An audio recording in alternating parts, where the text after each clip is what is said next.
Paris, si j'intègre un outil utilisant l'IA au sein de mon entreprise et que je dois envisager à terme des licenciements, est-ce que ces licenciements seraient justifiés? Quelle est la procédure à suivre et combien ça va me coûter? Bon, bah là, on y va directement. On a répondu à la question. Non, mais c'est vrai qu'on parle d'intelligence artificielle, on parle de conséquences sur la masse salariale, l'efficacité. Évidemment, derrière, il y a des inquiétudes sur ce sujet-là. Et des suppressions de postes. Oui. Alors, pour répondre à la question de Philippine, oui, ça va être un motif de licenciement. En fait, dans le Code du travail, on a un motif économique, de licenciement économique, qui est un peu tombé en désuétude et qui est rarement utilisé, qui est celui des mutations technologiques. En fait, généralement, une entreprise qui licencie pour motif économique, elle va licencier pour difficulté économique, pour sauvegarde de sa compétitivité ou pour cessation d'activité.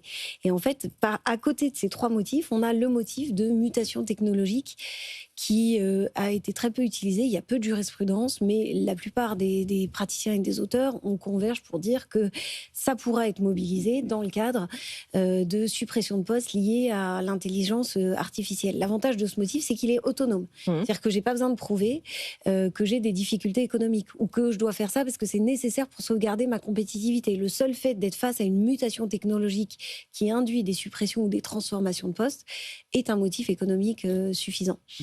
Mais parallèlement à ça, moi, je vois quand même deux autres risques.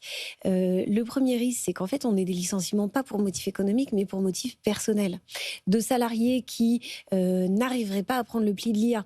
Alors, bien formés ou pas bien formés. S'ils ne sont pas bien formés, le licenciement sera injustifié. Mais s'ils ont été bien formés, bien accompagnés, peut-être que tout le monde ne va pas y arriver.